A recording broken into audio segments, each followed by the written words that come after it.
Bismillahirrahmanirrahim. Assalamualaikum warahmatullahi wabarakatuh.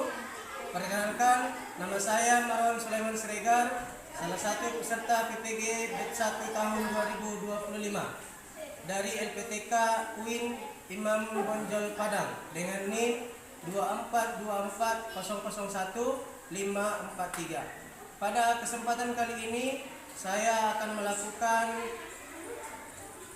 video praktek mengajar dengan tema Isra Mi'raj Nabi Muhammad SAW dengan pendekatan PBL, Problem Basic Learning. Selamat menyaksikan video berikut. Assalamualaikum warahmatullahi wabarakatuh. Alhamdulillah,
pentingnya menjaga sholat 5 waktu.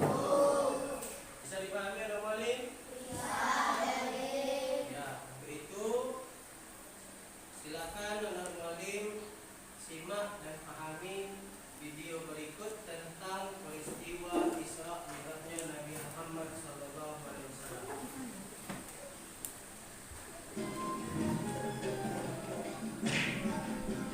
Ya, silakan diperhatikan ya. Kisah Nabi Muhammad SAW, peristiwa Isra Mi'raj yang menakjubkan. Peristiwa Isra Mi'raj disebutkan dalam Al-Quran, Surat Al-Isra ayat 1, Surat An-Najm ayat 13 hingga 17, juga di beberapa hadis. Arti kata Isra adalah perjalanan Nabi Muhammad SAW dari Masjidil Haram ke Masjidil Aqsa. Sedangkan arti dari Mi'raj yaitu kelanjutan dari perjalanan Nabi untuk naik ke Sidratul Muntaha, langit yang tertinggi. Tatkala Nabi Muhammad SAW sedang berada di suatu tempat bernama Al-Hijr, beliau didatangi oleh malaikat Jibril. Jibril hendak mengajak Nabi ke sumber Zam-Zam yang terletak tidak jauh dari Ka'bah. Di tempat inilah Jibril membelah dada Nabi Muhammad untuk kedua kalinya. Dahulu ketika beliau masih berusia 4 tahun, Jibril pernah melakukan hal yang sama. Wahai Nabi, tenangkan dirimu dan kelarinlah. Aku akan sucikan hati dan jiwa. Pembelahan dada Nabi kali ini dilakukan sebagai persiapan untuk bertemu dengan Allah Subhanahu wa Ta'ala. Segala prasangka buruk yang tersimpan dalam hati beliau, meskipun hanya secuil, harus dibersihkan terlebih dahulu. Ketika dirasa telah cukup, Jibril mengembalikan keadaan seperti semula, seolah-olah tidak terjadi apa-apa. Ketika Nabi membuka mata, beliau melihat ada seekor hewan menyerupai kuda, lengkap dengan pelana dan tali dekannya. Hewan bernama buruk tersebut terakhir ditunggangi Nabi Isa sekitar 500 tahun yang lalu. Kecepatan buruk sejauh kedua mata memandang. Wahai Tuhan, sebaik-baik orang yang menunggangimu adalah Muhammad. Engkau sungguh beruntung kali. Nabi Muhammad duduk di punggung buruk, melewati Masjidil Haram menuju Masjidil Aqsa di Palestina. Jibril mengajak Nabi untuk sejenak melupakan kota Mekah yang penuh masalah. Perjalanan pada malam hari inilah yang disebut peristiwa Isra. Sebagaimana yang disebutkan dalam Al-Quran, Surat Al-Isra ayat 1. Maha suci Allah yang telah memperjalankan hamba-Nya pada suatu malam dari Masjidil Haram ke Masjidil Aqsa, yang telah kami berkahi sekelilingnya agar kami perlihatkan kepadanya sebagian tanda-tanda kebesaran kami. Sesungguhnya Dia Maha mendengar lagi Maha mengetahui.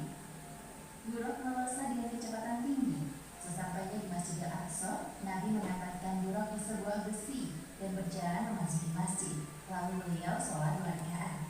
Selepas sholat, malaikat Jibril membawa 2 buah minuman ke hadapan Nabi Muhammad. Gelas pertama berisi khamr dan satunya berisi susu. Wahai Muhammad, pilihlah salah satu di antara 2 minuman ini. Ternyata Nabi Muhammad mengambil gelas yang berisi susu. Wahai Muhammad, engkau telah memilih sesuai fitrah. Setelah itu, malaikat Jibril mengajak Nabi Muhammad naik ke langit. Inilah yang disebut peristiwa Mi'raj. Hanya sekejap, Jibril dan Nabi Muhammad telah tiba di depan pintu langit pertama atau disebut juga langit dunia. Wahai penjaga pintu langit, bukalah pintunya. Siapakah engkau? Aku Jibril. Siapa yang bersamamu? Muhammad. Apakah dia telah diutus kemari? Ya, Muhammad telah diutus. Malaikat penjaga pintu langit segera membukakan pintu dan menyapa Nabi Muhammad. Selamat datang di langit dunia, wahai Muhammad. Sungguh orang terbaik telah datang. Jibril dan Nabi Muhammad memasuki langit yang pertama. Mereka berjalan melewati seorang laki-laki dengan huruf manusia di samping kanan kirinya.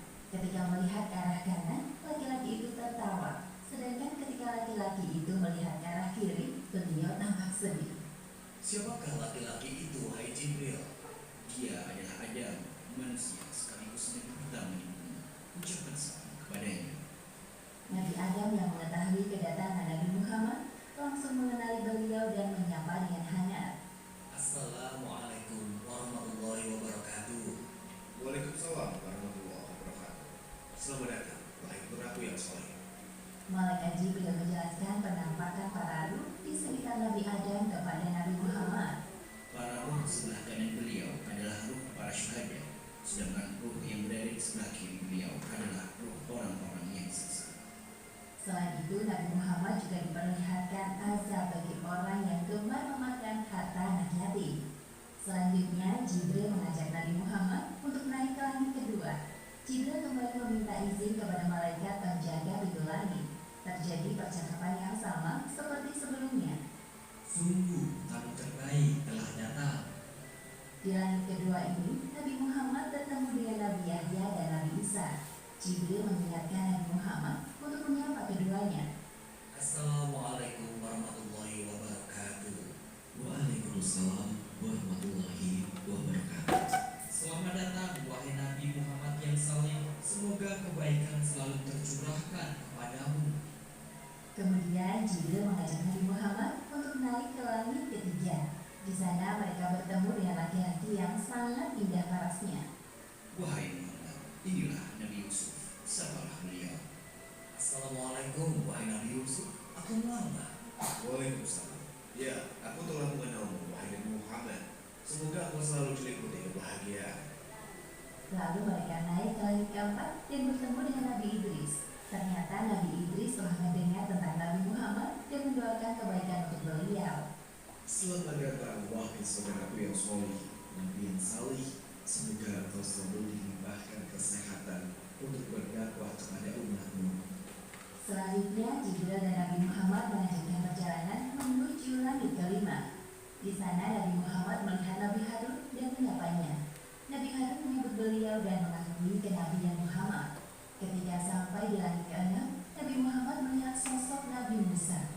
Nabi Musa membalas salam dan mengakui kenabian beliau.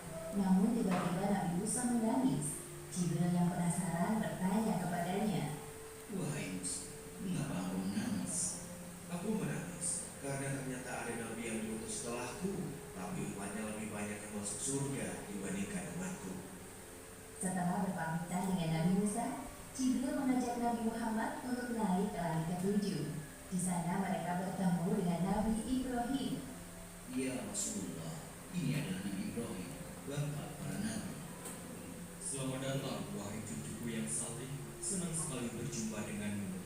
Wahai Muhammad, sampaikan kepada umatmu salam dariku. Katakan kepada mereka bahwa surga itu nyata.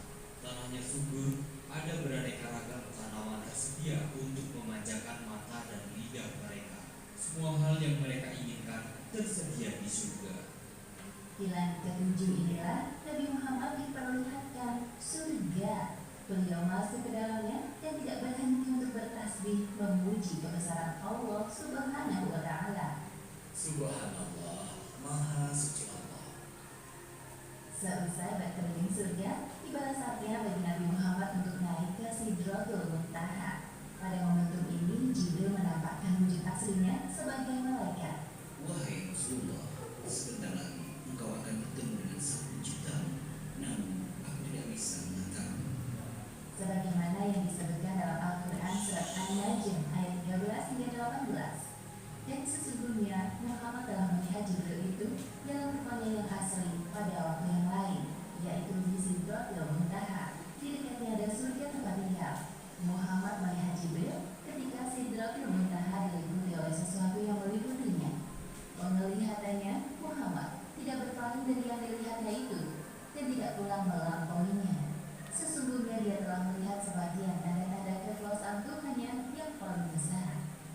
Tiba-tiba Nabi Muhammad dinaikkan lagi menuju Allah Subhanahu wa Ta'ala. Tubuhnya mendekat kepadanya dalam jarak yang tidak jauh. Namun Nabi Muhammad tidak dapat melihat Allah Subhanahu wa Ta'ala secara langsung. Beliau melihat Allah Subhanahu wa Ta'ala dengan hatinya. Pada saat itulah Allah Subhanahu wa Ta'ala mewajibkan hambanya untuk sholat 50 kali sehari semalam. Setelah Nabi Muhammad menerima tugas dari Allah Subhanahu wa Ta'ala, beliau turun. Di langit keenam, Nabi Muhammad berjumpa dengan Nabi Musa. Mereka saling berbincang. Wahai Nabi Muhammad, apa yang Allah perintahkan kepadamu? Sesungguhnya Allah Subhanahu wa Ta'ala mewajibkan kepada umatku untuk sholat 50 kali sholat saat semalam. Kembalilah wahai Muhammad, mintalah keringanan kepada Allah. Aku yakin umatmu akan keberatan dengan hal ini. Nabi Muhammad mulai berpikir dan meminta pendapat Jibril, sedangkan Jibril menyetujui apapun keputusan Nabi. Akhirnya Nabi Muhammad kembali naik untuk menghadap Allah. Nabi Muhammad meminta keringanan untuk umatnya. Maka Allah Subhanahu wa Ta'ala meringankannya menjadi 10 waktu sholat. Kemudian Nabi Muhammad kembali ke langit ke-6 dan bertemu dengan Nabi Musa. Mendengar jawaban dari Nabi Muhammad, Nabi Musa menyuruh beliau untuk meminta keringanan lagi. Kembalilah kepada Rohmu. Aku sangat yakin umat tidak akan sanggup melakukannya. Nabi Muhammad kembali menghadap Allah Subhanahu wa Ta'ala. Lalu Allah Subhanahu wa Ta'ala meringankan menjadi 5 kali waktu sholat. Nabi turun lagi ke langit ke-6. Di sana Nabi Musa telah menunggu Nabi Muhammad. Nabi Musa kembali menyarankan beliau untuk kembali meminta keringanan kepada Allah Subhanahu wa Ta'ala. Wahai Nabi Musa, aku telah mau kepada Rohku. Aku rela dengan keputusan ini. Kemudian Nabi Muhammad berpamitan dengan Nabi Musa dan meneruskan perjalanan. Ketika itu terdengar suara dari langit. Wahai Muhammad, engkau telah menyetujui farduku dan aku telah memberikan keringanan untuk para hambaku. Perintah sholat 5 waktu nilai pahalanya sama seperti 50 waktu dalam sehari semalam. Allah Subhanahu wa Ta'ala sangat menyukai ibadah sholat karena membuat umatnya terus ingat kepadanya. Serangkaian perjalanan Isra Mi'raj Nabi Muhammad akhirnya usai. Setibanya di Masjidil Aqsa, Malaikat Jibril menghadirkan para ruh nabi-nabi terdahulu untuk menjadi makmum sholat Nabi Muhammad. Setelah itu, Nabi Muhammad naik ke punggung Buraq untuk kembali ke Mekah dan tiba di sana sebelum pagi hari. Demikianlah akhir kisah peristiwa Isra Mi'raj yang menakjubkan. Hikmah yang dapat kita ambil dari kisah ini diantaranya: pertama, peristiwa Isra Mi'raj merupakan sebuah penghormatan dan penghibur bagi Nabi Muhammad setelah ditimpa ujian yang bertubi-tubi, seperti ditinggalnya Abu Thalib, Khadijah, penyerangan penduduk Taif. Namun beliau berhasil melewati semua itu dengan sabar dan tawakal. Kedua, hendaknya kita bergegas melaksanakan sholat ketika telah masuk waktu, karena Nabi Muhammad telah meminta keringanan kepada Allah Subhanahu wa Ta'ala untuk sholat hanya 5 kali sehari semalam. Wallahu a'lam bishawab.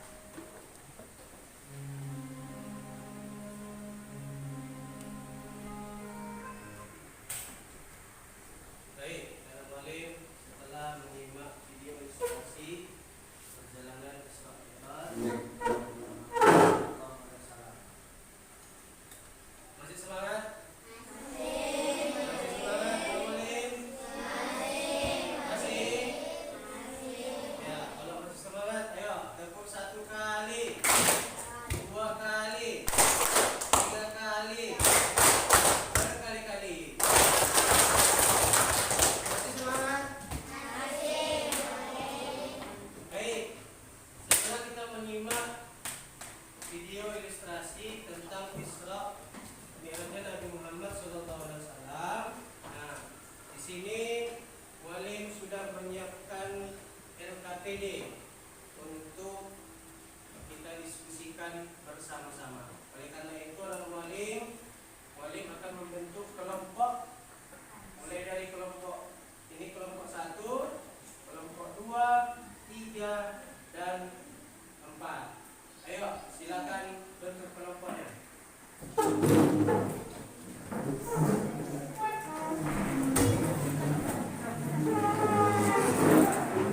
Ya, ini kelompok 1. Silakan kerjakan soalnya dan dijawab. Selanjutnya kelompok 2. Ya, ini kelompok 2. Silakan dikerjakan. Ini kelompok 3. Ini kelompok 4. Ya, silakan dikerjakan Pak Muallim soal yang sudah Muallim bagi ke setiap kelompok. Silakan didiskusikan.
Ya, kasih upload untuk terima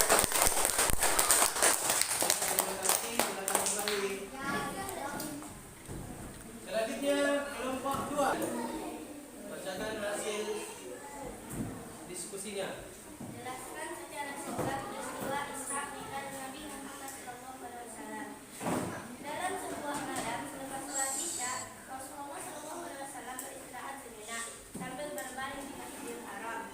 Kemudian beliau didatangi malaikat Jibril dan dada beliau dibelah. Setibanya di Masjidil Aqsa, beliau sholat 2 rakaat mengimami para nabi. Usai sholat dan keluar dari Masjidil Aqsa, malaikat Jibril datang membawa 2 wadah minuman, satu berisi susu dan satu lagi berisi khamar.